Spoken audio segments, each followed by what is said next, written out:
Chosen one, the air is not still tonight. In the unseen realm, there is a vibration, a sound older than time, yet fresh as morning dew. If you pause and listen, you might sense it, the blast of a trumpet across a dry desert plain. Not a human trumpet, but the sound that causes angels to still their wings and the earth to lean forward. It is heaven's signal that a shift is underway, and those who are spiritually awake will not miss it. Many will shrug it off, assuming it's just another ordinary season, but not you. Deep down, you've been feeling it, an unease, a restlessness, like the wind before a storm. That stirring is not coincidence. It is the Spirit's nudge. Prepare yourself. A move is coming that will see wealth, influence, and resources change hands in ways history has never witnessed. This is not random economics. This is divine strategy. Imagine a lone traveler crossing a barren desert. The sun is harsh.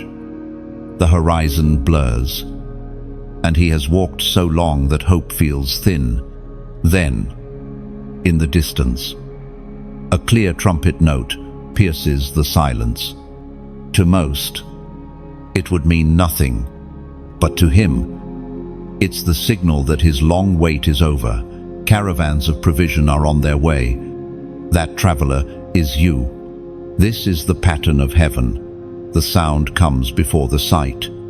Like Elijah sending his servant to look toward the sea, not once, but 7 times, until a small cloud appeared, carrying the promise of a great rain. You may see little evidence now, but the trumpet means the downpour is near. This shift is not about indulgence or greed. It is about the dismantling of corrupt storehouses and the release of resources into the hands of those who will use them for kingdom purposes. Those chosen to carry it will be the ones who endured the furnace without compromising, who stayed faithful when unseen. The ancient words recorded in the book of Proverbs, chapter 13, verse 22. Declare, the wealth of the sinner is stored up for the righteous. This is your reminder. You are not called to shuffle through this moment in fear. You are called to rise, to see from above the noise, to discern where God's hand is moving, so you can step into alignment. Let me tell you a story. I once knew a woman who quietly ran a small community kitchen. She had no wealthy backers. No government grants, only a burden from God to feed the hungry. Month after month she prayed for provision, often without an answer. Then one night, as she sat in prayer, she felt what she could only describe as an inner trumpet blast, a deep, undeniable knowing that change was on its way. The very next day, a man she had never met walked in and told her God had instructed him to fund her work for the next 10 years. In a single moment, years of invisible faithfulness met visible fulfillment. That is what the billionaire shift will look like: sudden, undeniable transfer for those who have been faithfully hidden. So now is the time to stay spiritually awake. Clear the noise. Make space for stillness. Watch for divine appointments, unexpected openings, even the closed doors that redirect you into the right path. When you feel that unmistakable inner nudge, move without delay. If your spirit is stirring as you hear this, it's because the trumpet is sounding for you. Like, share, and subscribe so you remain in step with what God is releasing. And in the comments, type the number 888 as a declaration that you are stepping into His covenant of provision and kingdom purpose. And understand this: every prophetic act you make in faith is not small. When you speak life, when you sow even a little, when you choose obedience in private, You are moving pieces on a divine chessboard that spans nations. The billionaire shift is not only about currency, it is about the movement of influence, creativity, and ideas into the hands of the righteous. This is why you cannot afford to grow weary now. Think of the farmer who plants in the final hours before the rain, though exhausted. He knows the harvest will be multiplied because he moved at the right moment. That's where you stand. Every delay from the enemy has been outmatched by the precision of heaven's timing. So lift your head. Watch for the trumpet's next note. You are not merely witnessing the shift. You are a living part of it. And when it manifests, it will be bigger, faster, and more unshakable than you ever imagined. The shift is not merely an idea, it is an unfolding reality, moving like a tide across the earth. It is subtle enough that those distracted will miss it, yet strong enough that those attuned to the Spirit will feel its pull. This is not a redistribution engineered by governments or driven by market fluctuations. This is a reordering decreed from the throne of God, where the flow of resources begins to change course. Some streams of wealth are drying up in one place and swelling into rivers in another. Contracts that seemed unshakable are dissolving overnight. Companies built on exploitation are faltering while humble. Kingdom-minded ventures are finding favor and expansion. To the casual observer, these are coincidences, but in the Spirit, they are signs. The storehouses are being unlocked. In the book of Isaiah, chapter 60, verse 5, it is written, "The wealth of the seas will be brought to you. To you, the riches of the nations will come." This is the essence of the billionaire shift. The wealth of the seas speaks of hidden resources, treasures beneath the surface, long unseen by human eyes, suddenly being drawn into the open. The riches of the nations are not limited to gold and silver. They include innovations, influence, and opportunities flowing toward those positioned by God. I once heard the story of a man who had faithfully served as an advisor to small, struggling businesses for over 20 years. His work was honest, diligent, and deeply undervalued. He often worked late into the night, not because anyone paid him to, but because he could not bear to leave a problem unsolved. For decades, his life looked like a slow drip of unnoticed effort. But then, within a span of 3 months, 3 separate companies, he had quietly guided all experienced explosive growth. Investors took notice, and contracts poured in from places he had never even visited. In less than a year, his financial position transformed entirely, not because he chased wealth, but because wealth came looking for him. That is the way of this divine shift. It finds the faithful. When Isaiah wrote those words, he was speaking of a time when the light of God upon his people would draw resources from across the earth. Ships would come, bringing goods from distant lands. The metaphor still stands today. In the Spirit, harbors are opening, and cargo that was never meant for the wicked's hands is being redirected. But here's the part most people miss. Such a transfer requires readiness. It is one thing for wealth to be released. It is another to know what to do with it. The shift will not wait for the unprepared. It will move past those who have not learned to steward with integrity, passing into the hands of those who have been tested in scarcity and proven faithful. Think of Joseph in Egypt. When the abundance came, he already had a system in place. He did not waste the years of famine, nor did he squander the years of plenty. That is the posture required now. not scrambling when the blessing arrives, but being structured, disciplined, and spiritually alert, so that when the flow comes, you can channel it without losing it. And the timing of this shift is not bound to the calendars of men. Nations can predict recessions or booms, but heaven's economy moves according to obedience and divine timing. What may look like a global downturn could be the very season when the righteous see their greatest increase. That is why you cannot judge the moment by headlines alone. This is the billionaire aspect, not necessarily in literal billions for every person, but in the magnitude of the impact. For some, it will be financial increase beyond anything they have experienced. For others, it will be influence on platforms they never sought out. For many, it will be resources arriving just in time to fund visions that have sat dormant for years. The common thread is this: the shift moves toward those who are aligned with God's purpose, not their own ambition. You may feel unseen right now, like your work is too small to matter. But unseen does not mean unnoticed. The eyes of the Lord are searching for those who will be vessels of His abundance without letting it corrupt them.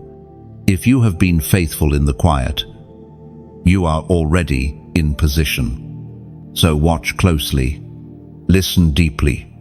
The tide is turning, not in theory, not someday, but now. The wealth of the seas is moving, and the riches of the nations are already on the way. Every season of obscurity has a purpose. You may think the years of being overlooked, underestimated, or even dismissed were wasted, but in the economy of God, nothing is wasted. Those quiet seasons were not the absence of destiny. They were the hidden training ground that equipped you for what's coming. In the story of David, the anointing to be king came long before the throne. Between the oil and the crown were years in the fields, years on the run, years in caves. These were not years of delay, they were years of refining. Likewise, your trials have been more than tests, they have been your preparation. The Spirit spoke through the Apostle in the letter to the Corinthians. Chapter 9, verse 25. Everyone who competes in the games goes into strict training. They do it to get a crown that will not last. But we do it to get a crown that will last forever. Oh, hidden training is rarely glamorous. It's the late nights where no one is watching, the small acts of obedience that feel insignificant, the moments you sow without seeing any immediate harvest. Yet these are the very moments that harden your resolve, sharpen your discernment, and strengthen your faith muscles. I once knew a young man who worked for years as a delivery driver, quietly using every spare moment to study scripture, learn business principles, and serve in his church. He thought he was merely waiting for God to open doors. But in truth, God was building in him the skill set and character he would need when the doors opened wide. When the shift came, he was ready, not scrambling to catch up, but already equipped to walk through. This billionaire shift will not be handed to the unprepared. Opportunities may appear sudden, but in heaven's timeline, they have been forming for years, during which God was shaping you, so that when abundance came, you could steward it without it destroying you. And here is the secret: the preparation is often the very proof that you are chosen. God does not waste his refining fire on those he will not entrust with great responsibility. If you have felt the weight of trial, the pressure of isolation, or the pain of pruning, it's because you are being formed for something that will require greater capacity than you have ever needed before. So, embrace the season you're in. What you are learning in the quiet will be your strength in the noise. The discipline you build now will guard you in the blessing. The humility you protect now will keep your heart pure. When influence increases, when the transfer comes, there will be no time to learn on the job. You will be expected to lead, to manage, to invest, to multiply. And those who have been through the hidden training will step forward with confidence while others hesitate. Right now, I want you to comment, "Train me, Lord," not as a casual phrase, but as a deliberate invitation for God to continue shaping you until you are fully equipped. When you write it, let it be your personal agreement with the process, knowing that the refining is the doorway to reigning. Your crown is being shaped in the silence, and when it is placed on your head, it will fit perfectly because it was molded in the exact fires you've endured. And understand, every moment of this preparation is part of a blueprint only heaven can see in full. Sometimes you'll feel like nothing is moving, but underneath, the foundations are being poured. Builders know that the tallest structures require the deepest groundwork, and the same is true in the spirit. The longer the preparation, the higher the elevation when the shift comes. In these hidden years, God has been adding layers to you, wisdom to balance your passion, discernment to anchor your boldness, patience to refine your timing. Without these, abundance could crush you rather than empower you. The world might applaud quick success, but heaven prizes lasting fruit. That is why the training takes time. It's not just for the breakthrough, it's for sustaining it. Do not despise the slowness. Like a seed underground, you are unseen but alive, pressing upward toward the light. When the soil finally breaks, others will call it sudden, but you will know it was years in the making.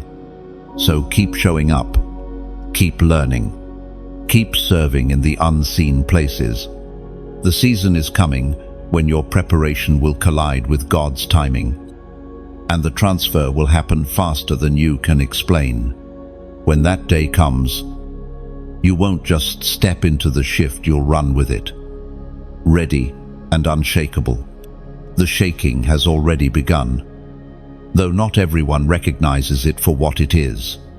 On the surface, it looks like instability, markets fluctuating, corporate empires facing scandal, long-standing industries being disrupted by new and unexpected forces.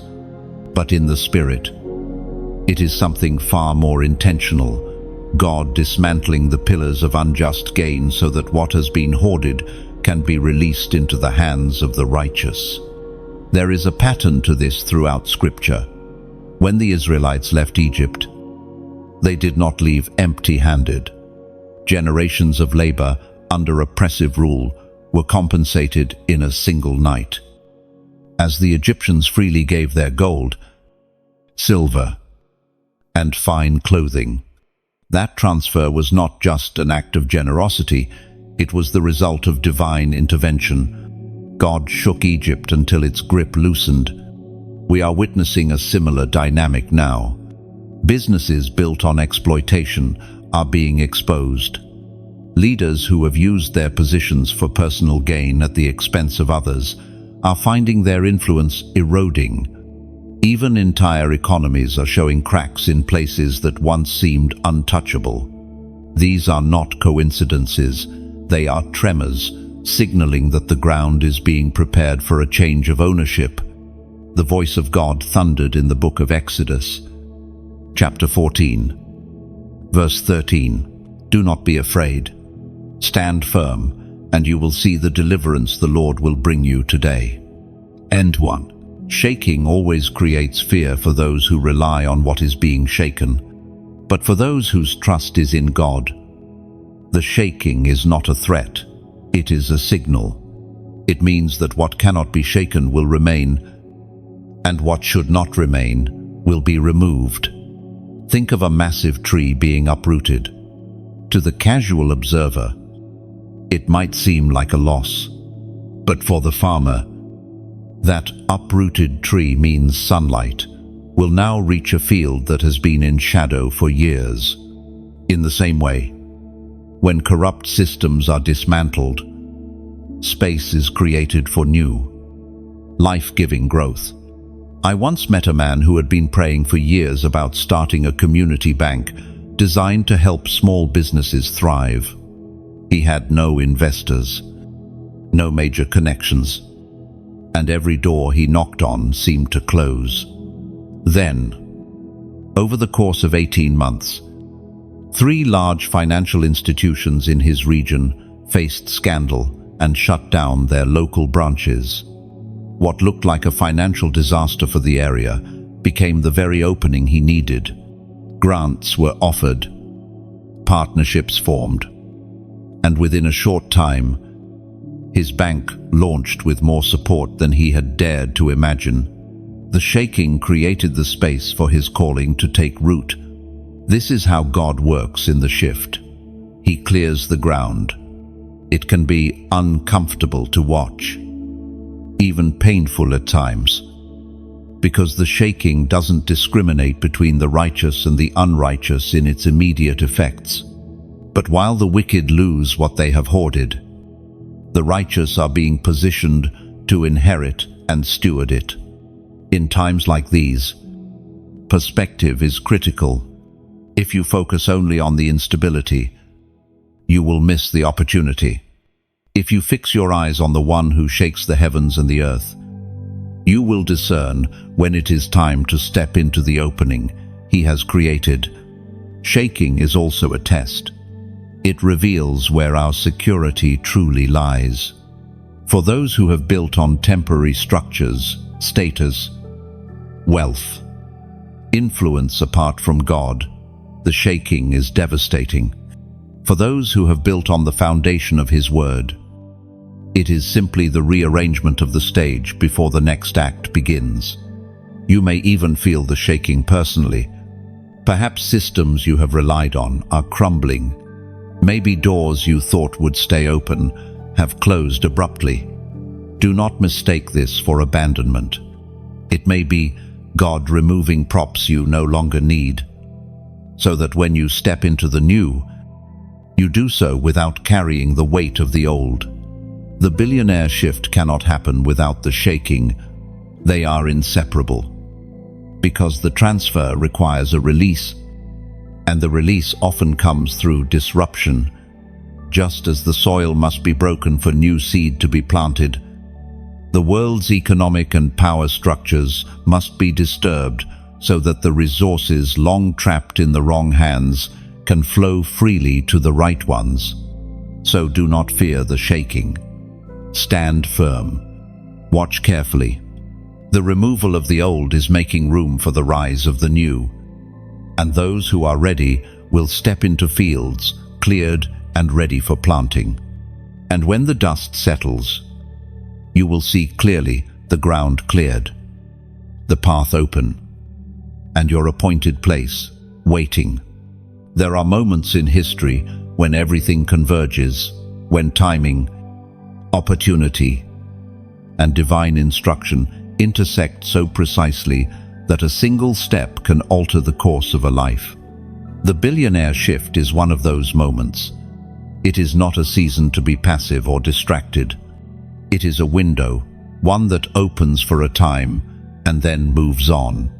Those who are spiritually alert will step into it. Those who hesitate will watch it pass by. Recognizing the transfer moment is not about chasing trends or reacting to hype. It is about discerning the subtle yet unmistakable indicators that heaven is leaning in, whispering. Now, these moments are often wrapped in what looks ordinary: a conversation, a chance meeting, an unexpected offer, but beneath them is the weight of eternity. The writings of David in the Psalms, chapter 32. Verse 8. Give us this assurance. I will instruct you and teach you in the way you should go. I will counsel you with my loving eye on you. Oh, that is the promise. You will not be left to guess. God does not call you into a divine shift without also guiding your steps. But you must be willing to pause, listen, and act swiftly when his instruction comes. I once heard the story of a man who had been quietly refining a business idea for years. It was nothing flashy, and most people dismissed it. Then, one afternoon, a friend mentioned that a major investor was looking for a project exactly like his. He could have brushed it off, thinking, "I'm not ready." Instead, he scheduled a meeting that very week. That one conversation led to funding, partnerships, and a global reach he had never imagined. The opportunity didn't announce itself with fanfare. It came wrapped in the ordinary, but he recognized the divine timing. Divine transfer moments rarely look like what you expect. Sometimes they even come disguised as disruptions. An unexpected job loss might feel like a setback. Yet it could be the release you need to pursue the assignment God has been preparing you for. A closed door may feel like rejection, but it might be the very thing that positions you for the opening that truly belongs to you. The key is readiness. Readiness is a posture of the heart, not a checklist of accomplishments. It is about living in a way that keeps your spirit tuned to God's frequency, so that when he says, move, you are not scrambling to prepare, you are already aligned. Here's where many miss it. They wait for conditions to be perfect before acting. They want every question answered, every detail resolved. But kingdom moments often require stepping out in faith before all the pieces are visible. Like Peter stepping onto the water, you may not have a map, only the voice calling you forward. And yes, stepping into the transfer moment will often cost you something: comfort, familiarity, even relationships that cannot go with you into the new. But what is on the other side is far greater than what you leave behind. If this resonates with you, it's not by accident.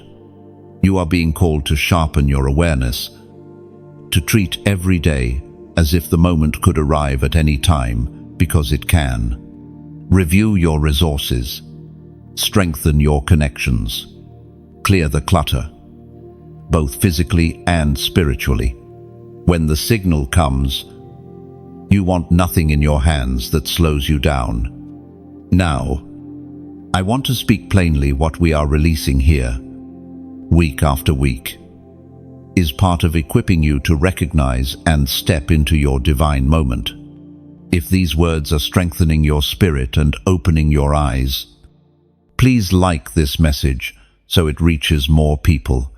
Share it with those you know need to hear it, because your circle may include someone on the edge of their own breakthrough. Subscribe so you never miss a prophetic key that could be the confirmation you've been praying for. And if God is stirring your heart to be part of what he is building here, consider planting a seed into this mission. Your act of faith becomes a stream in the larger river of kingdom, provision flowing toward lives ready for transformation. The transfer moment is approaching. When it arrives, it will not wait for hesitation.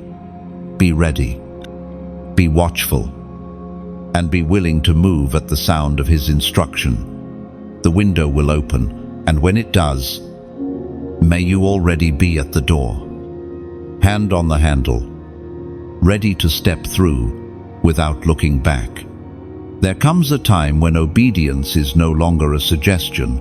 It is the dividing line between stepping into destiny and missing it entirely. The billionaire shift is not simply about knowing that wealth transfer is coming. It is about aligning yourself so precisely with God's instruction that when the release happens, you are already standing in the right place to receive it. Radical obedience is rarely convenient. It will ask you to move before you feel ready, to give when it seems irrational, and to trust when the evidence in front of you says the opposite. Yet, every act of obedience places you directly in the path of provision. Abraham understood this. When God told him to leave his country and his father's household, there was no blueprint, no GPS coordinates, no step-by-step plan, just the word, go. That one step of obedience positioned him as the father of nations. Later, when he was asked to lay Isaac on the altar, his willingness to obey became the moment God provided the ram in the thicket. Radical obedience opens the unseen door that ordinary logic cannot find. The Spirit spoke through the prophet Jeremiah, chapter 7, verse 23, "Obey me, and I will be your God, and you will be my people. Walk in obedience to all I command you, that it may go well with you." Lo, I once knew a woman who had been saving for years to buy her first home. It was her dream, and she had every detail planned. Then, one morning during prayer, she felt the Lord urging her to give a large portion of her savings to a missionary family in need. She wrestled with it for days. It made no financial sense. But eventually, she obeyed. Less than 6 months later, she was offered a home far beyond what she thought she could afford, at a price she could easily manage. The obedience that looked like loss became the seed for her miracle. This is the way of the shift. God may ask for a seed before the harvest. He may require you to step away from something comfortable so He can place you in something greater. Radical obedience is not a transaction. It is a declaration that you trust Him more than the security you see in front of you. And here's what most people miss. Obedience is time-sensitive. Delayed obedience is often disguised disobedience. The door you hesitate to walk through may not be open tomorrow. In the Billionaire shift, timing is everything. Heaven's movements are precise. And when you sense the nudge, hesitation can cost you the alignment you've been praying for. Obedience also works as a spiritual shield. It positions you in the safest place possible, not necessarily the most comfortable, but the most protected. When the Israelites followed God's instruction to mark their doorposts with lamb's blood, it wasn't logical to the natural mind, but it became the covering that preserved them when judgment swept through Egypt. Radical obedience will also separate you from the crowd. Not everyone will understand your decisions. Some will call you reckless, others naive. But you are not following the voice of the crowd. You are following the voice of the shepherd, and his voice will lead you into places the crowd could never take you. So the question is, are you willing to obey even when you don't have the full picture? Are you willing to move on nothing more than a whisper from God, trusting that He sees the end from the beginning? Because in the days ahead, that whisper may be the very thing that leads you directly into your part of this wealth transfer. Right now, as a prophetic act of alignment, comment the number 444. Let it be your declaration that you choose to walk in full obedience, no matter the cost or the timing. The number is not a superstition, it is a personal marker, a way of saying to heaven, "You have my yes, Lord," without delay. Your future is not just shaped by what you know, but by how quickly and completely you act on what God tells you. The shift will not wait for the hesitant, and when the moment comes, may your answer already be prepared.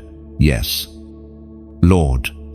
And remember, obedience today plants the seed for doors you cannot yet see.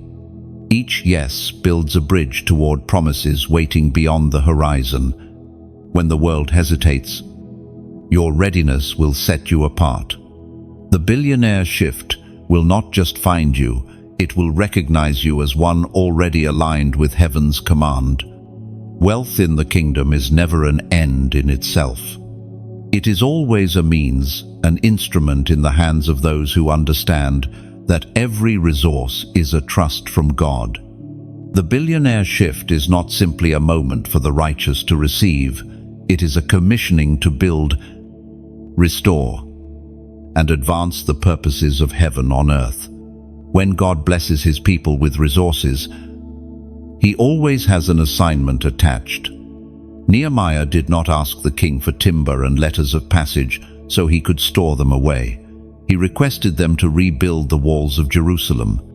The provision matched the mission. Likewise, the wealth that comes through this shift will be aligned to specific callings, missions that require funding, vision, and bold action.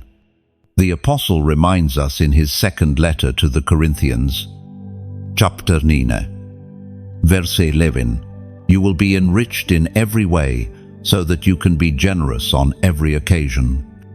And through us, your generosity will result in thanksgiving to God." God's provision is not random. It is targeted. If he places abundance in your hands, it is because he intends to flow it through you into places where darkness has prevailed for too long. The shift is a reallocation, not so that you can live in excess, but so that the kingdom can advance. I once met a couple who had spent years mentoring at-risk youth in their city. They had vision for a training center, a safe place to teach skills, offer counseling, and provide spiritual guidance, but they lacked the means. For years, it was only a dream. Then, during a period of economic upheaval, an unused building in the city center was offered to them for a fraction of its value. The funds to purchase and renovate it came unexpectedly, through channels they had never considered. Within months, their vision was standing in bricks and mortar. Their increase was not for comfort, it was for calling. This is the pattern you will see in the billionaire shift. Resources flowing into the hands of those with assignments, not simply appetites. God will not fuel greed, but he will underwrite his purposes with precision. It is important, then, to clarify your mission now. If the transfer happened tomorrow, would you know exactly where to direct it?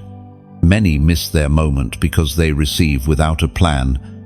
A kingdom plan is not about personal comfort. First, it begins with asking, "Lord, where do you want this to go?" Throughout Scripture, we see that God funds what he authors. When Moses was given the design for the tabernacle, provision came in abundance, so much so that he had to tell the people to stop bringing offerings. When the early church cared for widows and orphans, their needs were met because the community shared everything they had. When Paul traveled to spread the gospel, his journeys were supported by believers who understood they were partnering in the mission. The wealth coming in this shift is not only financial, it will include influence, access, and creative ideas. All of these are resources that can be stewarded for kingdom purposes. Influence can open doors. Money cannot. Access can connect the right people for strategic alliances. Creative ideas can birth enterprises that fund ministry for generations. But with greater resource comes greater responsibility. The enemy will try to corrupt kingdom wealth by tempting hearts toward pride, complacency, or self-indulgence. This is why clarity of purpose is essential. It acts as an anchor, keeping you steady when abundance arrives. If you know the why behind what you have been given, you will not be easily swayed by distractions. One of the most dangerous mindsets in times of increase is to forget the source. When people believe they are self-made, they begin to use what was meant for God's glory to build their own kingdoms. This is why the Lord repeatedly reminded Israel to remember Him as the giver of every blessing. So, as you anticipate the shift, begin refining your vision. Ask God to make it clear, detailed, and aligned with His priorities. Write it down. Pray over it. Prepare as if the resources are already in motion, because they are. When the transfer comes, there will be a need for quick action. Projects will need funding immediately. Opportunities will have narrow windows. The ones who have already sought the Lord for direction will be able to move decisively, turning provision into impact without delay. The billionaire shift is not a random windfall. It is a targeted investment from heaven into those who will multiply it for eternal purposes. Position yourself not only to receive, but to channel what comes to where it will matter most. Strategic alliances are one of the most underestimated keys to walking in the fullness of a divine shift. When God moves resources, He rarely delivers them in isolation. Instead, He weaves together people, timing, and opportunity into a network that multiplies the impact far beyond what any single person could accomplish alone. Throughout the Bible, divine assignments were rarely fulfilled in solitude. Moses had Aaron, David had Jonathan, Paul had Barnabas, Silas, and Timothy. Even Jesus sent the disciples out, 2 by 2. These alliances were not merely friendships, they were purposeful connections, designed to strengthen, protect, and advance the mission. The Book of Ecclesiastes, chapter 4, verses 9 and 10, captures this truth. 2 are better than 1, because they have a good return for their labor. If either of them falls down, one can help the other up. 1. In the context of the billionaire shift, strategic alliances take on a heightened significance. As resources change hands, the enemy will seek to isolate those receiving them either through pride, fear, or mistrust. Isolation makes it easier to attack, harder to discern, and nearly impossible to maximize what has been entrusted. Alliances, on the other hand, provide perspective, accountability, and shared strength. I recall a man who received a sudden influx of resources during a period of market instability. He had prayed for years for the means to start a faith-based publishing house. The funds were now in his account, but the task ahead was daunting. Instead of rushing forward alone, he sought out 2 trusted believers, one with decades of business experience, the other with deep connections in Christian media. Together, they built a structure that not only launched his vision, but sustained it through challenges he could not have foreseen. Without those alliances, his project might have collapsed under the weight of inexperience. Strategic alliances are not about collecting as many contacts as possible. They are about identifying the right people, those whose gifts, character, and vision align with the assignment God has placed on your life. Sometimes these alliances are already around you, unnoticed because you've been focused on working alone. Other times, God will bring new people into your path in ways that feel too precise to be coincidence. Discerning the right alliances requires both prayer and observation. Look for humility, consistency, and evidence of God's hand on their life. Pay attention to whether being around them strengthens your faith or pulls you away from it. The right alliances will challenge you to grow, yet will never push you to compromise your values. It is equally important to understand your role in these connections. Alliances are not one-way streets where you only receive. You bring something to the table: experience, encouragement, resources, or simply the steady presence of someone who will not abandon the mission when challenges arise. Healthy alliances are built on mutual honor and shared responsibility. In the Billionaire shift, alliances will often form around assignments. Some will come together to build businesses that fund kingdom work. Others will unite to establish community projects, launch ministries, or take on challenges that require more than one person's expertise. The combination of gifts creates a synergy that multiplies the reach and effectiveness of the work. One of the greatest dangers in seasons of rapid change is mistrust. When resources flow, motives are tested.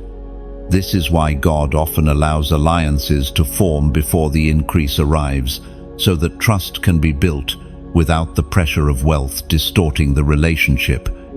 If you already have strong, godly alliances in place, the shift will only strengthen them. It's also worth noting that not every alliance will be permanent. Some will be for a season, tied to a specific assignment. Others will be lifelong partnerships. Wisdom is knowing the difference and releasing people with grace when their season in your life is complete. Holding on too tightly can hinder both you and them from stepping into the next part of your respective callings. In this coming shift, watch for divine introductions. Pay attention to recurring names or faces that keep appearing in unexpected places. Be open to unlikely partnerships. God often chooses people whose strengths fill the exact gaps in your own skill set. And remember, the most strategic alliance of all is your partnership with the Lord. Without His direction, even the most promising connection can lead you astray. But with His guidance, a single alliance can open doors you never imagined and accomplish in months what might have taken years alone. The Billionaire shift is not just about what you will receive. It is about who you will walk with to steward it well. The right alliances will multiply your impact. Protect your assignment and ensure that when the resources come, they are used in ways that echo in eternity. Before the shift can be fully embraced, something deeper must break free inside of you: the poverty mindset. This is not simply about lacking money. It is a way of thinking that expects lack, fears abundance, and sabotages opportunities before they can bear fruit. It is the invisible chain that keeps even the most gifted people living far below what God intended. The Israelites had to be delivered from Egypt twice, first physically, then mentally. Though they left with gold and silver, many still thought like slaves. They struggled to believe God could provide beyond the wilderness, and their fear caused them to resist the very freedom they had prayed for. That is the danger of a poverty mindset. It can keep you bound even when your circumstances have changed. According to what is revealed in the book of Romans, chapter 12, verse 2, do not conform to the pattern of this world, but be transformed by the renewing of your mind. A poverty mindset often disguises itself as caution. It whispers, better not try, you might lose, or that's too much for someone like you. It makes generosity feel dangerous and receiving feel uncomfortable. Left unchecked, it can cause you to reject divine provision because it doesn't fit your limited picture of what's possible. I once knew a man who had grown up in severe financial hardship, Even after building a successful business, he found himself unable to enjoy or invest his earnings. He feared every opportunity was a trap, every partnership a risk, and every blessing temporary. It wasn't until he began intentionally replacing those fears with God's promises that his thinking shifted. The change in his mindset opened doors he had been too afraid to walk through before. Breaking a poverty mindset requires 3 intentional steps. First, expose the lie. Identify the limiting beliefs you've accepted as truth. Second, replace the lie with scripture. Speak God's promises over your life until they become louder than your fears. Third, act in faith. Take steps that directly challenge the patterns of scarcity. This might mean giving when you're tempted to hoard, or saying yes to an opportunity that feels bigger than you. In the Billionaire shift, a poverty mindset can be fatal to your assignment.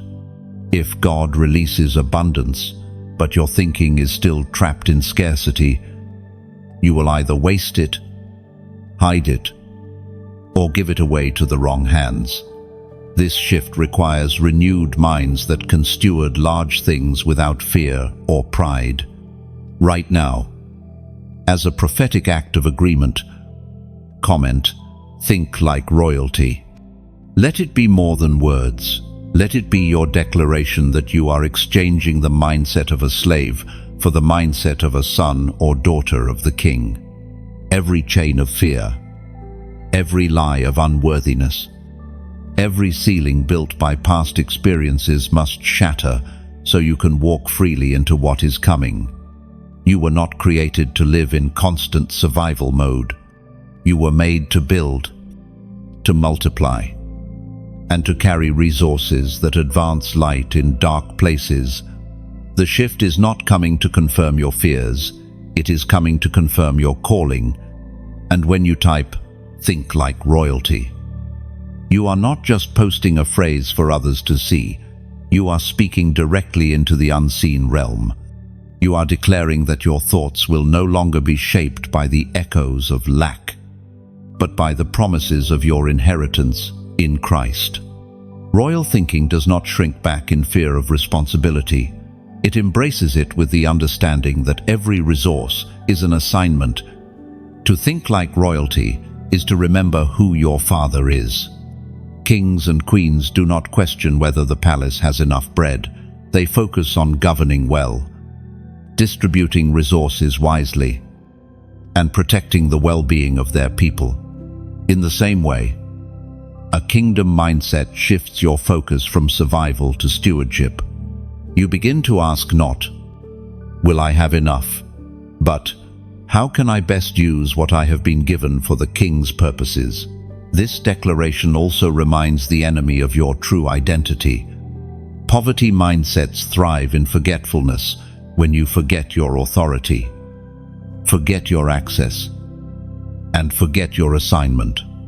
But when you speak as a royal heir, you are reaffirming that you know your position and you refuse to live beneath it. It is not arrogance, it is alignment. It is not entitlement, it is entrustment. To think like royalty means you carry yourself as one who will give account to the King for every coin, every hour, every talent entrusted to you. And when the Billionaire shift brings its flow into your life, you will be ready to channel it with the confidence, discipline, and generosity of one who knows they are managing the King's wealth, not their own. Prosperity is often more dangerous than lack, not because abundance is evil, but because it can lull the heart into complacency. When resources are plentiful and opportunities flow easily, vigilance can fade. In the Billionaire shift, one of the greatest challenges will not be stepping into blessing, but staying spiritually awake once it arrives. History shows that many lose their way in seasons of abundance. King Solomon began his reign with humility. asking God for wisdom above all else. His early years were marked by justice, generosity, and devotion to the Lord. Yet, as his wealth and influence grew, distractions multiplied. Foreign alliances, personal indulgence, and divided loyalties led him away from the clarity he once carried. His story is not just a cautionary tale, it is a mirror for anyone stepping into increase. The Spirit spoke through the book of Deuteronomy, chapter 8, verse 11. Be careful not to forget the Lord your God by failing to keep his commands, laws, and decrees. Increased provision requires increased focus. Blessing is not a vacation from diligence, it is the testing ground for it. When you receive more, you must also guard more.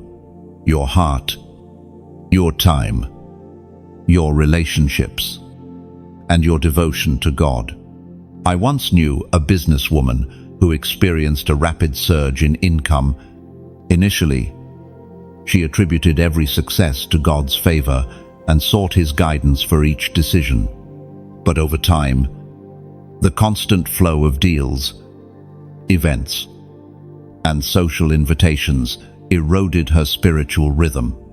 Her prayer life grew shallow, her Bible gathered dust, and subtle compromises began to creep in. Eventually, she realized she had been coasting on yesterday's intimacy with God, while today's distractions pulled her further from him. It took intentional realignment to recover the depth she had before the blessing came. This is the hidden test of the billionaire shift. Will you stay awake when you have more than enough? Will you remember that provision is not ownership, but stewardship? One of the best safeguards is intentional gratitude. Gratitude keeps you aware of the source. It breaks entitlement and fuels humility. It reminds you that every good thing you hold is a trust, not a trophy. Another safeguard is accountability, staying connected to people who are not impressed by your success, but committed to your soul. They will ask the questions others avoid, and they will challenge you to stay on course when temptation whispers otherwise. The enemy's strategy in times of abundance is subtle. He doesn't always attack through obvious sin. Sometimes he uses distraction. Endless activity can rob you of the stillness needed to hear God's voice. Invitations that seem harmless can become detours that keep you from your real assignment. When you are busy managing the blessing, it is easy to forget the one who sent it. To remain awake, you must build disciplines that anchor you regardless of your circumstances. Keep a consistent prayer life. Stay rooted in the Word. Maintain a lifestyle of generosity that keeps your heart open and soft. Remember that prosperity is not the finish line. It is a platform for greater service. If this message is sharpening your spirit, please like, so it can reach more of God's chosen ones. Share it with someone stepping into their own season of increase. Subscribe, so you never miss the coming prophetic insights that will keep you aligned in the shift. And if God is prompting you to take part beyond hearing the message, consider partnering with us through a kingdom seed. Your contribution becomes a living testimony that you are not just hearing about the transfer. You are moving with it, fueling the preparation of others for their appointed moment. Abundance without vigilance can become a snare, but abundance paired with spiritual alertness becomes a weapon in the hand of the righteous. When the billionaire shift delivers its blessings, may you be among those who remain watchful, faithful, and ready to multiply what has been placed in your care. And remember, what you do with abundance is as critical as how you receive it. Every decision after the shift will echo far beyond your own life. The blessings that flow into your hands are meant to touch generations, to repair what was broken, and to advance what is eternal. Staying awake in prosperity means choosing purpose over comfort, vision over vanity, and obedience over impulse. When others drift into complacency, you will remain steadfast, knowing that increase is not the end of the journey, but the beginning of a greater assignment. In the hands of the watchful, wealth becomes a weapon of light against the deepest darkness. Every significant move of God attracts resistance. The billionaire shift will not occur in silence. It will stir both the heavens and the earth. The very act of wealth, influence, and authority, moving from the hands of the unrighteous into the hands of the righteous, disrupts systems. The enemy has spent years, even generations, constructing. As that disruption increases, so will the warfare. Spiritual warfare in the context of this shift is not just personal, it is territorial. It is not only about you receiving your portion, but about entire regions and spheres of influence being reclaimed for God's purposes. When wealth flows toward the kingdom, it also flows away from darkness, cutting off resources that have been fueling injustice, oppression, and idolatry. The enemy will not simply let that happen without resistance. We find in the book of Ephesians, chapter 6, verse 12, "For our struggle is not against flesh and blood, but against the rulers, against the authorities, against the powers of this dark world, and against the spiritual forces of evil in the heavenly realms."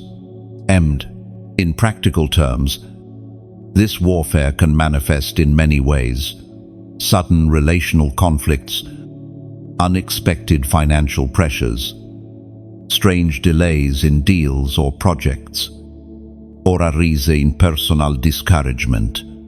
The closer you get to breakthrough, the more intense the resistance can feel. This is not a sign that you are failing. It is often confirmation that you are near the point of release. I recall a ministry leader who had been working for years to secure property for a community training center. After countless closed doors, the right property suddenly became available, and negotiations began smoothly. Then, just days before signing, legal complications arose from decades-old disputes. Accusations were made, permits were challenged, and allies began to waver. It would have been easy to walk away, but through prayer, fasting, and wise counsel, the leader pressed on. In time, every obstacle collapsed, and the center opened. The opposition had been fierce, precisely because the assignment carried weight. In seasons like this, you must distinguish between natural setbacks and spiritual resistance. Natural setbacks are part of life. Spiritual resistance is targeted, often illogical, and designed to wear you down or distract you. Discerning the difference allows you to respond with the right weapons. Your weapons in this warfare are not physical. Prayer, declaration of God's word, fasting, worship, and unity with other believers are your strategies.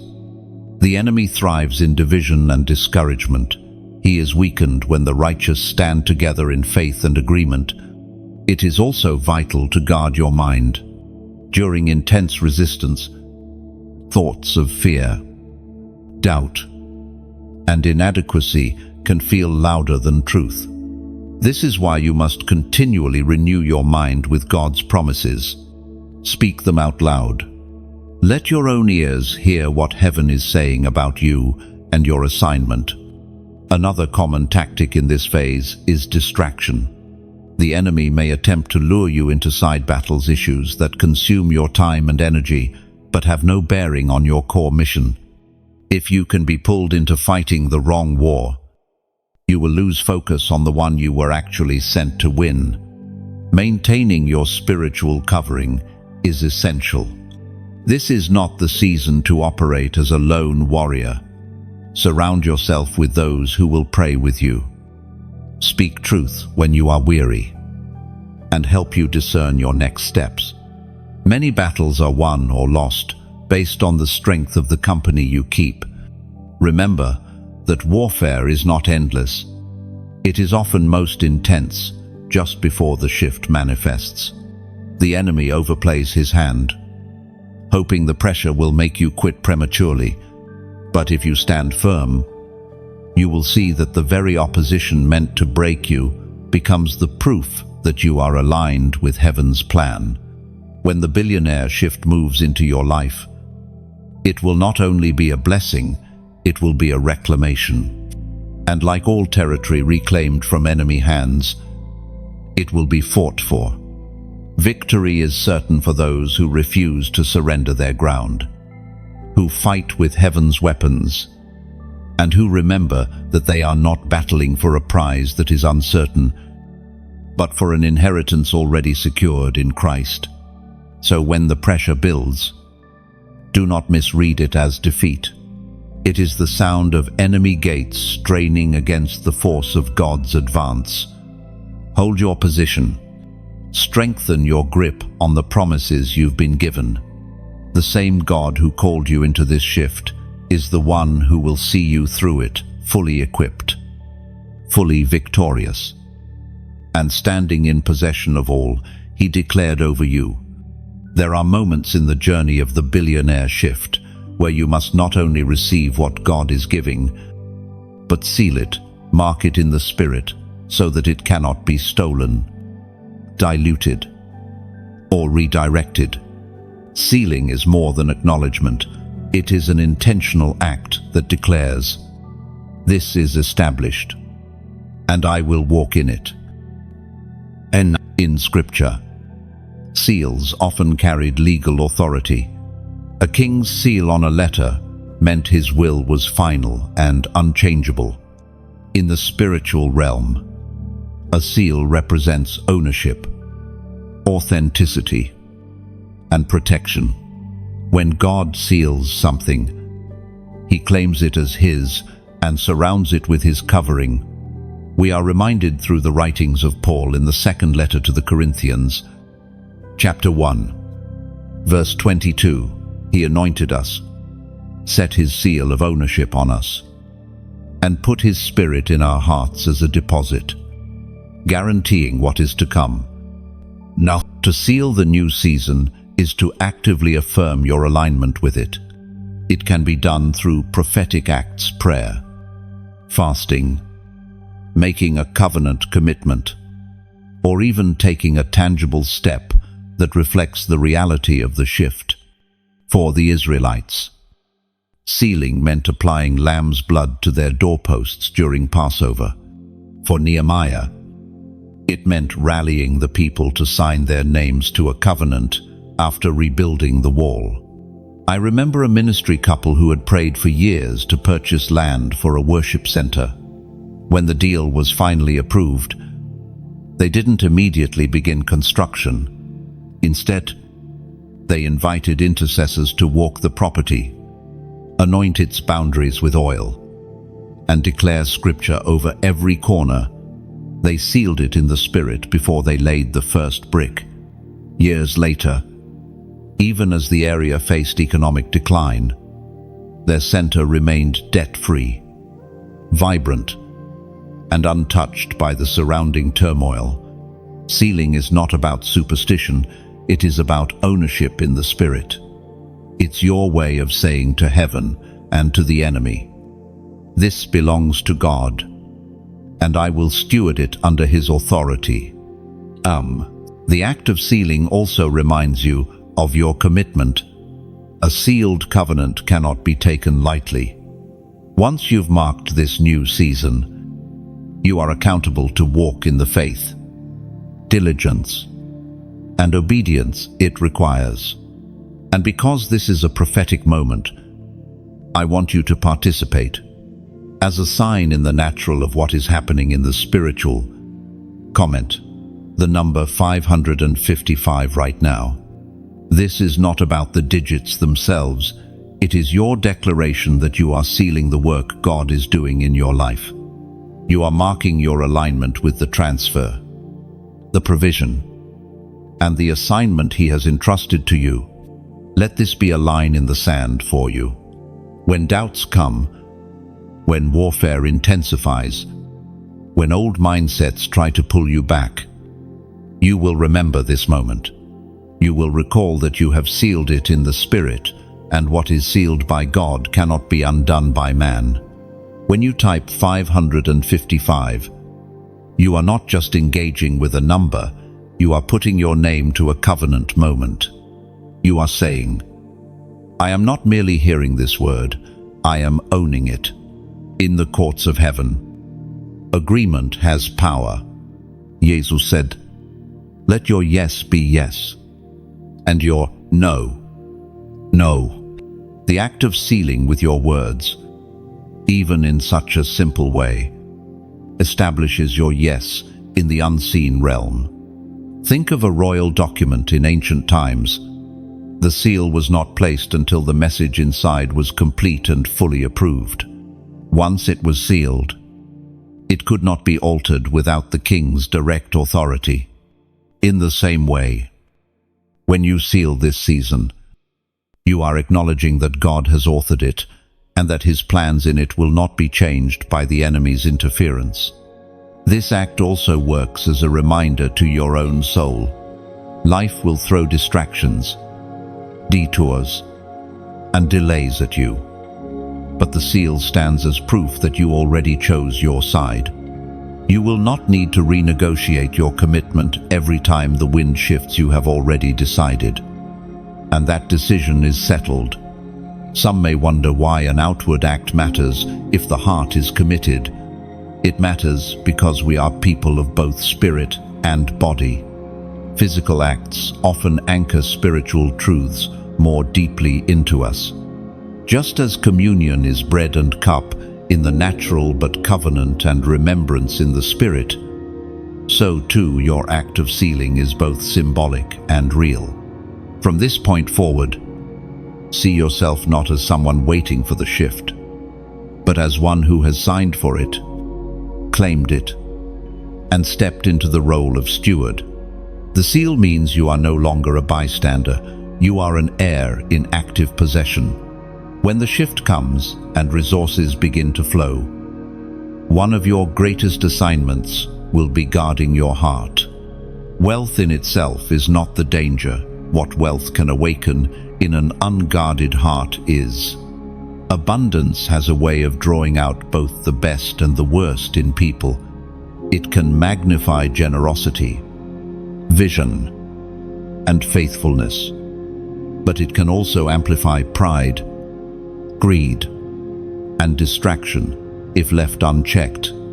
We are reminded through the writings of David in the Psalms, chapter 62, verse 10, though your riches increase, do not set your heart on them. Guarding your heart begins with remembering the source. You must never let the provision eclipse the provider. When you start to measure your security by your bank account rather than God's faithfulness, you are already drifting. Wealth is a tool, a trust, a means to accomplish the assignments of heaven. It is never the foundation of your identity or the measure of your worth. One of the most dangerous shifts after increase is subtle entitlement. At first, blessings feel like miracles. Gratitude flows easily, but over time, the extraordinary can begin to feel ordinary, and entitlement creeps in. The heart begins to assume that abundance is the new default, forgetting that it is still mercy and stewardship, not ownership. I once met a man who experienced rapid financial growth after years of faithful work. In the beginning, he was generous, careful, and humble. Yet, As his influence spread, he began to treat his blessings as if they were self-made achievements. His giving decreased. His listening to God's direction grew sporadic, and his relationships suffered. It was only after a severe setback, one that shook his illusions, that he remembered where his increase had come from and returned to the posture of a steward. Guarding your heart also means guarding your focus. Increase brings options, many of them good, but not all of them aligned with your calling. Opportunities that seem harmless can become distractions if they pull you from the specific path God has set for you. Staying anchored in prayer and scripture allows you to discern between what is simply available and what is truly appointed. Another vital aspect of guarding your heart is protecting it from greed. Greed is not merely wanting more, it is wanting without purpose, without gratitude, and without limit. It is the insatiable hunger that no amount of blessing can satisfy because it is disconnected from God's purposes. The antidote to greed is consistent generosity. When you make giving a lifestyle, you keep your heart open, soft, and connected to the needs of others. You must also guard against pride. Pride whispers that you earned it all yourself, that you are untouchable, that your success is proof of superiority. Pride isolates. It makes you resistant to counsel and blind to warning signs. The cure for pride is humility, staying teachable, remembering your dependence on God, and surrounding yourself with voices that will speak truth to you, even when it's uncomfortable. Guarding your heart requires boundaries. As your resources grow, more people will want your time, attention, and access. Some will be sent by God to partner with you. Others will be sent by the enemy to drain and distract. Healthy boundaries help you say yes to the right connections and no to the ones that would derail your purpose. It is also wise to keep a rhythm of rest. Without intentional rest, the demands of managing increase can exhaust you to the point of spiritual dullness. Rest is not laziness. It is a deliberate choice to pause, realign, and let God refresh your vision. In the Billionaire shift, guarding your heart is not a one-time decision. It is an ongoing practice. The same diligence you use to prepare for the blessing must be applied to maintaining it. Every day, you choose whether the wealth will serve the kingdom or serve your ego. Every day, you decide whether your heart will remain pure, focused, and surrendered. If you guard your heart, your increase will not just last, it will multiply, leaving a legacy that outlives you and glorifies the one who entrusted it to you. And never forget, your heart is the true vault of the Billionaire shift. What you protect within will shape everything that flows without. If your motives remain pure, your vision clear, and your dependence fixed on God, no amount of wealth or influence will corrupt you. The greatest testimony you can carry is not that you received much, but that you held it with open hands, allowing it to pass through you as a blessing that advanced His kingdom and touched countless lives. Multiplication has always been a core principle of God's kingdom. From the first command in Genesis to be fruitful and multiply, to the parable of the talents, Scripture consistently reveals that what is placed in our hands is meant to grow. The Billionaire shift is not simply about receiving a transfer, it is about stewarding that transfer in such a way that it multiplies and creates exponential impact for the kingdom. Multiplication begins with vision. You cannot grow what you cannot see. If you only plan to hold what you have been given, your stewardship will plateau. But when you see beyond the immediate, you position yourself to expand influence, resources, and reach. In Matthew 25, the servants who multiplied their master's money did so because they understood his heart and acted in alignment with it. They were not merely preserving wealth, they were advancing it. The apostle reminds us in his letter to the Colossians, chapter 3, verse 23, "Whatever you do, work at it with all your heart, as working for the Lord, not for human masters." Multiplication, in the context of the billionaire shift, may take many forms. It could mean investing financial resources into ventures that create both profit and kingdom impact. It could mean using influence to open doors for others, thus multiplying opportunity. It could mean equipping and mentoring leaders who will go on to reach places you cannot. I once met a couple who inherited a modest sum after a family member's passing. Rather than spending it on immediate comforts, they prayed for a strategy to multiply it. They invested in a small business run by a member of their church who had a vision to employ and train people recovering from addiction. Over time, the business expanded into multiple locations, each one becoming a hub for transformation. Their initial seed multiplied into revenue, jobs, restored lives, and a community ripple effect that extended far beyond their own capacity. Multiplication also requires discipline. Increase without structure can quickly turn into waste. A clear plan, wise counsel, and ongoing evaluation are essential. Ask yourself, is what I'm building sustainable? Does it align with God's principles? Is it producing fruit that will last? Without these checkpoints, it is possible to see growth in numbers but decline in spiritual health. Another key to multiplication is reinvestment. Too often, the temptation after increase is to consume rather than sow again. Yet in agriculture, the best harvests come from reserving the finest portion of the crop as seed for the next planting. In the same way, a portion of what you receive should always be set aside for future sowing, whether into people, projects, or innovations that will bear greater fruit. Faith is also essential in this process. Multiplication often requires taking calculated risks led by the Spirit. The servant who buried his talent in the ground did so out of fear, and his fear cost him the chance to multiply.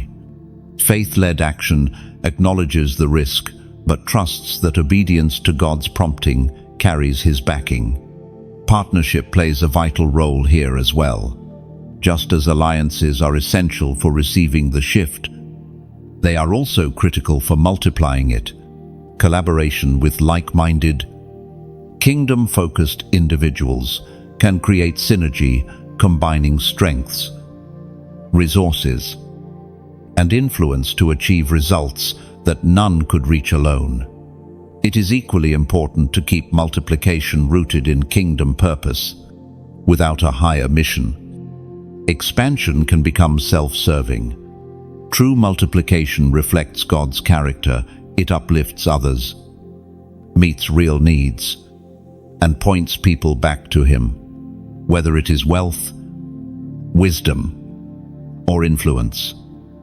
Multiplication in the kingdom carries both responsibility and eternal accountability. You must also be prepared for opposition during this phase.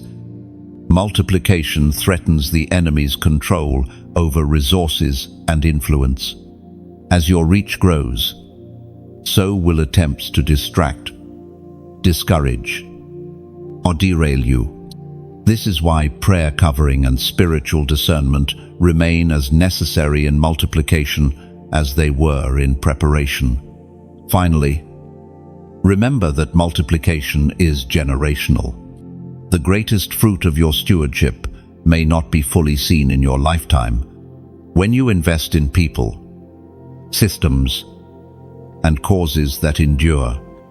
You set in motion a legacy that will outlast you.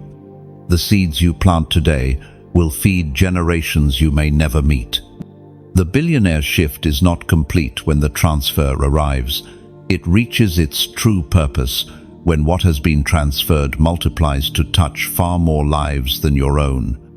You are not only a receiver, you are a multiplier, entrusted to take what God has placed in your hands and cause it to grow in ways that honor Him, bless others, and leave a lasting mark on the earth. There is a posture you must take when stepping into the billionaire shift, one of unshakable authority. Authority is not arrogance. It is not a posture of domination over others, but the quiet, resolute confidence of someone who knows they have been commissioned by the King of Kings to occupy and steward territory. When God entrusts you with resources, influence, or assignments in this shift, He is also giving you the mandate to take ownership, not just legally or financially, but spiritually. Ownership means you are no longer a guest in the territory God has given you. You are its guardian. You do not hesitate when challenges arise because you understand your right to be there is backed by heaven's authority. As it is written in the book of Joshua, chapter 1, verse 3, I will give you every place where you set your foot, as He promised Moses. Authority in this context is the ability to declare God's will over what He has entrusted to you and to see it established. It is knowing that your influence, your resources, and your position are tools for advancing His purposes, not merely privileges for your comfort. I once knew a leader who inherited a struggling company. In the natural, everything pointed toward closure.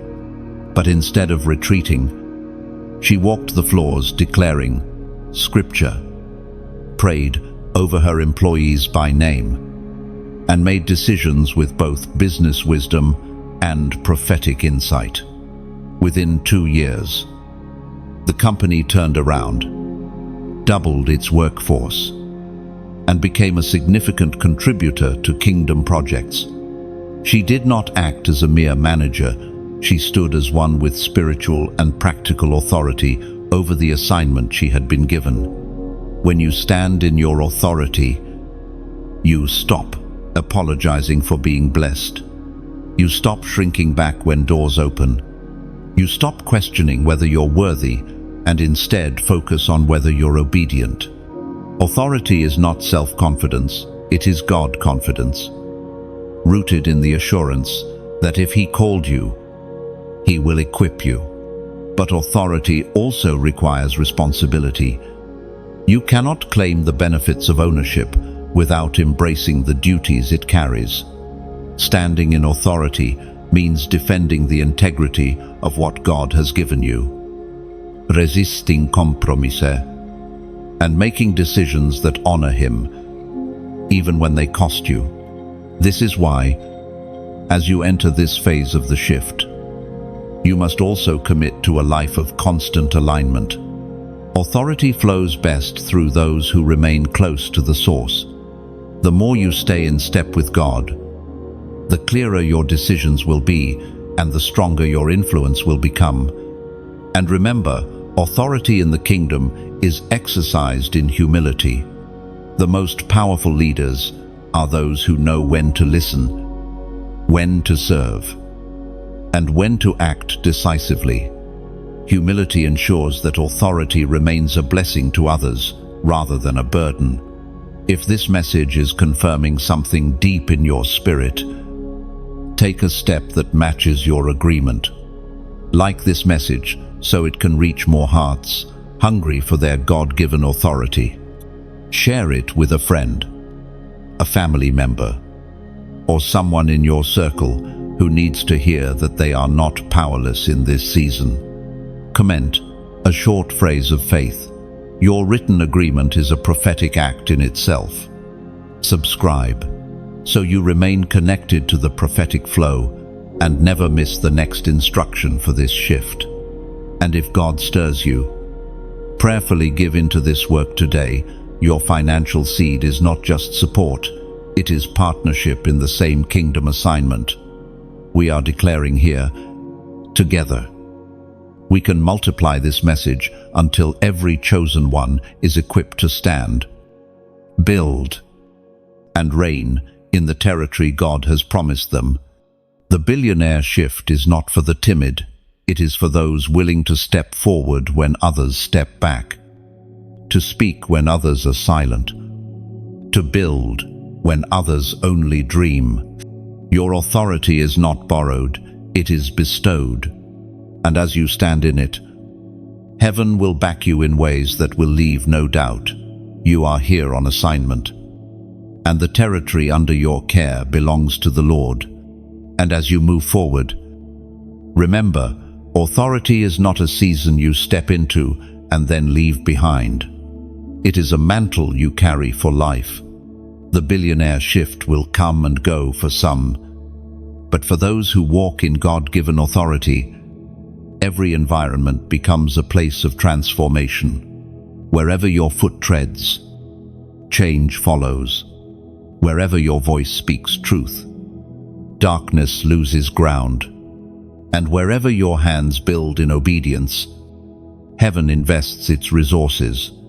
This is not just about you possessing territory, it's about territory recognizing that it belongs to the King. And you are the one sent to reclaim it. When the billionaire shift unfolds, you will encounter a new layer of testing, how well you can navigate influence without losing your identity. Influence is a byproduct of increased resources, but it can be more dangerous than the wealth itself because it reaches into relationships, decision-making, and even your sense of self. If you are not anchored, influence can slowly reshape you to fit the expectations of those watching rather than the calling of the one who sent you. We see this truth in the life of Daniel. Though taken into Babylon and placed in a position of influence under a foreign king, Daniel never allowed his position to dilute his convictions. He served with excellence, but he drew firm lines where compromise would dishonor God. His influence was a tool to glorify the Lord, not a platform for self-promotion. As the prophet wrote in the scroll of Isaiah, chapter 58, verse 10, "If you help the hungry and care for the oppressed, your light will rise in darkness, and your night will be like noonday." In the context of the billionaire shift, influence is meant to be a light, but light has no impact if it hides itself to blend in with the surroundings. If you start shaping your values, speech, or decisions to appease those whose approval you seek, your influence will lose its edge and the purpose for which it was given will fade. One of the most common temptations in seasons of influence is people-pleasing. At first, it may look like wisdom, keeping peace, maintaining relationships, or avoiding offense. But when it begins to compromise truth, it shifts from wisdom to weakness. Influence rooted in truth will outlast influence built on accommodation. Another danger is isolation. As influence grows, fewer people may feel comfortable speaking honestly to you. They may assume you already know the answers, or they may fear losing favor. If you do not intentionally cultivate relationships with those who will speak the truth, you risk surrounding yourself with agreement rather than accountability. I knew an entrepreneur who rose quickly to prominence in his industry. At first, he was bold about his faith and generous in his giving. But as his network expanded, he began to tone down his message to fit the room. Over time, the very thing that made him stand out, the clarity of his convictions, became muted. He was still successful by worldly measures, But the kingdom assignments he once pursued with passion were left unfinished. Influence is also tested in how you use it for others. The world often teaches that influence is for personal advantage, opening doors for yourself, securing favors, or protecting your own interests. In the kingdom, influence is for lifting others into their place, defending those without a voice, and creating opportunities that glorify God. Guarding your influence requires continual alignment with your original calling. Ask yourself often, am I still building what God asked me to build? Am I making decisions for approval, comfort, or kingdom impact? Without regular reflection, influence can gradually pull you off course without you realizing it. It also requires courage to stand alone when necessary. There will be moments when stewarding influence means refusing partnerships, turning down offers, or speaking truths that cost you relational or financial advantage. These moments reveal whether your influence is under the lordship of Christ or the control of public opinion. Finally, influence must remain surrendered. The moment you see it as your possession rather than God's tool, you risk making it an idol. Lay it down often in prayer, acknowledging that the same God who gave it can redirect or remove it for your protection or for the advancement of His purposes. If you can hold influence with clean hands and a pure heart, the billionaire shift will not just elevate you, it will expand the reach of the light you carry. Your influence will not fade with trends or depend on human approval. It will endure because it is anchored in the eternal. And never forget, influence is most powerful when it flows from integrity. It's not the size of your audience that determines your impact, but the truth you carry and the courage with which you release it. The billionaire shift will position you before people you never imagined, meeting in rooms you never dreamed of, entering. In those moments, your task is not to blend into the atmosphere, but to shift it. When you speak, let it carry the weight of heaven. When you act, let it reflect the King you serve. Influence surrendered to God becomes influence that shapes eternity. There is a reason the billionaire shift is not entrusted to everyone. It demands endurance. Many can start well when momentum is high. Resources are fresh, and excitement fuels every step. But the true test is whether you can remain steadfast when the novelty wears off, when the battles grow harder, and when the path stretches longer than you expected. Endurance transforms a moment of blessing into a lifetime of impact. The ancient words recorded in Hebrews, chapter 10, verse 36, still echo today. You need to persevere so that when you have done the will of God, you will receive what He has promised. Well, endurance is not passive waiting, it is active faith. It is choosing to build, solve, and obey, even when you cannot yet see the full harvest. It is waking up every day with the same commitment you had on the day you first received the vision, refusing to let time erode your fire. In the billionaire shift, endurance will be tested in different ways. It may be through prolonged seasons of resistance, where progress feels slow despite your obedience. It may be through sudden changes in circumstances that require you to adapt without losing sight of the end goal.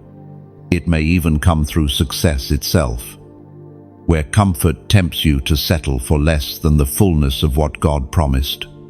I once walked alongside a leader who was entrusted with significant resources for community transformation. The first years were filled with visible wins, projects completed, lives changed, doors opening. But the fifth year brought unforeseen challenges.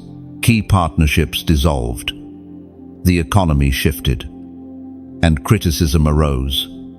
Many advised scaling back. Instead, he chose to press deeper into prayer, streamline his operations, and stay focused on the original mission. 2 years later, the breakthrough came, and the work not only recovered but expanded beyond the original vision. His endurance preserved what quick success alone could never have sustained. Endurance also requires guarding your inner life. Weariness is not just physical, it is emotional and spiritual. If you neglect the place of renewal, fatigue can lead to poor decisions and even disillusionment. Rest, worship, and community are not luxuries. They are lifelines that keep your endurance fueled. Another key to endurance is perspective. The billionaire shift is not a sprint, it is a relay. Your role may be to carry the baton for a season and then pass it to others who will continue the race. Seeing your part in the bigger story allows you to endure without feeling the pressure to accomplish everything yourself. Endurance matures you. In the early days of increase, decisions may be fueled by excitement, but over time, endurance shapes them through wisdom. Quick wins are replaced by steady, strategic progress. Impulse gives way to discernment. The fruit that comes from endurance is not just more, it is deeper, richer, and more resilient. It is also worth remembering that endurance is not something you muster on your own. The same God who called you into the shift sustains you in it. His Spirit strengthens when your energy fades. His word anchors when your thoughts waver. And His promises remind you why you began. When you look back years from now, the defining moments of the billionaire shift will not just be the days you received abundance, they will be the days you chose to keep going when you could have stopped. That is the legacy of endurance, the unshakable testimony that you did not let go of the promise.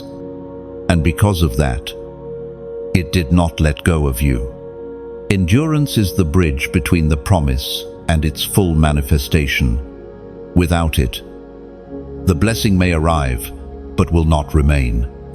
With it, even the fiercest storms cannot uproot what God has planted in your life. Every trial you overcome adds weight to your authority and depth to your testimony. People may admire the moment you stepped into the billionaire shift, but they will be changed by the way you carried it through valleys, deserts, and midnight hours. This is why endurance is not just about holding on, it's about holding steady with purpose. You keep building even when applause fades. You keep sowing even when harvest feels far away. You keep showing up, not because it's easy, but because you know the one who called you is faithful. And when the story is told, it won't be said that you were merely blessed. It will be said you were found faithful. That is the crown endurance wins, the lasting impact of a life lived in steadfast obedience, until every word God spoke over you stands fulfilled in the light. You have now walked through the full arc of the billionaire shift, its preparation, its warfare, its stewardship, its multiplication, and its endurance. If you've stayed with this message from the first word to the last, it's because something deep inside you knows this is more than just teaching. It is confirmation. It is strategy. It is a prophetic map for where you are going next. The road ahead will require clarity, courage, and a heart that refuses to compromise. You've been shown the principles, the pitfalls to avoid, and the spiritual posture that will carry you from promise to possession. Now it is your turn to act, not tomorrow, not when things settle, but today. If this message has strengthened your spirit, Like it so the word can reach others who are preparing for their own shift. Share it with someone you know is in the waiting season, standing on the edge of breakthrough. Comment. Even a short phrase of agreement, it is more than interaction. It's a prophetic stamp that says, I receive and I will walk in it. Subscribe so you don't miss the next wave of prophetic strategies that will keep you aligned. And if your heart is stirred, step into this kingdom mission by sowing a seed today. It's not a payment, it's participation in what God is building through this work. Your seed becomes a bridge for this message to reach those still searching for their place in the shift. The billionaire shift is already in motion. Step into it with both feet, knowing heaven's backing is behind you. You are not watching from the sidelines. You are a participant in one of the greatest transfers of wealth and influence in kingdom history.